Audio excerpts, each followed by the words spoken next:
Alright guys, so here's the unboxing and first impressions of the Phylida No Time to Die Homage. So, comes in the standard Phylida box, nothing fancy, but it gets the job done. And here's the watch itself, just pop that to one side for a second. You don't get anything else in there really. Just the watch, and then the little Phylida tag. But we're not interested in all that. Get that out of the way, and let's talk about the watch. So as you can see, this is on a Nato strap, and if you've seen a lot of my videos before, you'll probably know that I'm not really a fan of Nato straps, because I'm not a fan of the amount of bulk they add. Because this is an already pretty chunky watch, and having that underneath it just adds quite a lot. So I'm going to quickly show you this on wrist, and then I'm going to talk about it in a little bit more detail. So here it is on wrist. So first thing I don't like all this excess sticking out of the side here. I think it just looks a bit messy. And then obviously, like I say, the bulk it adds underneath as well. Really not a fan of that, because it just looks way too high on wrist. So overall, I just think it looks a bit too bulky, too untidy, and I don't really like it. So I've always avoided Nato straps. I've always gone for like Perlons, or even the one-piece elasticated straps. I can't remember what they're called now. I'll leave a link to my video that I did up here if you want to see more. But I've always preferred them because they don't have the bulk that Natos add. But with this, I've tried something else, and I think it works, and I think I might actually like Nato straps if I try it like this. So I'll quickly take this off and show you what I mean. So, if you've got it off like that, I've found that if you do it the way you would normally to begin with, so thread that through there, and then again through there, pull that through. Now this is where it's a little bit different. So with this bit here, obviously that would normally go across there, but I've found if I pull it, have it about there on the edge of like the screw back bit on the case, then fold it back over on itself. Now if I try putting this on wrist like that now, with that bit out of the way, see if I can do this on camera, might be a little bit awkward. Thread that through there,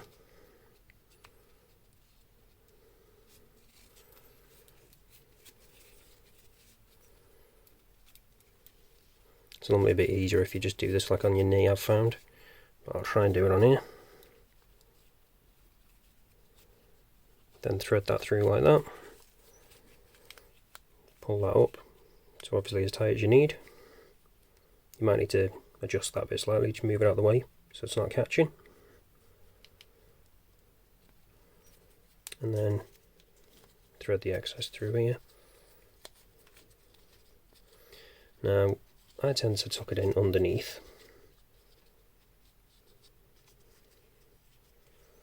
and then if I flick it over, you can see you don't really have any excess sticking out at the side, and you haven't got that extra bulk underneath because you've just got the single pass underneath, and then all the excess bit is on the bottom of your wrist. So it sticks out slightly at the side there, but you don't really notice it when it's on wrist unless you're flicking it around like that. But I've found that I just prefer it like that, not as bulky, and I just prefer the look of it. So if I'm going to be wearing this, that's how I'm going to be doing it from now on. And if I do get any other Natos, this is probably the method I'll use. So I just thought I'd mention that. So I'll quickly take it back off now, and we'll quickly talk about my first impressions of this watch.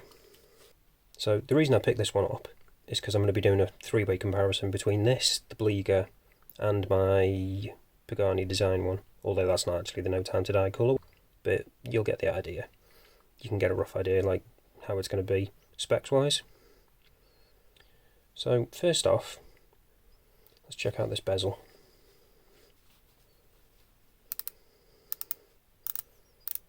Yeah, really nice action on that. absolutely rock solid, no backplay whatsoever. So that's a good start.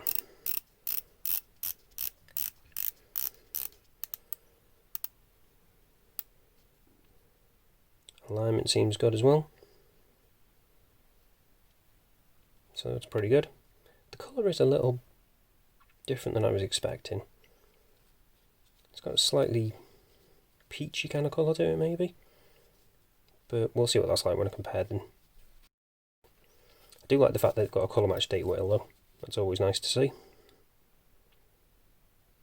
And I do like the pop of red on the dial, on the water resistance depth and that tip of the second hand. And with it being Phylida, got unsigned crown, unsigned case back, pretty much standard, just the branding on the dial. Finishing seems pretty good. No obvious issues. So as first impressions go, I'm pretty impressed. But I'll go into more detail when I do the comparison review. But that's it for this one now. Thanks for watching guys, and I'll see you in the next one.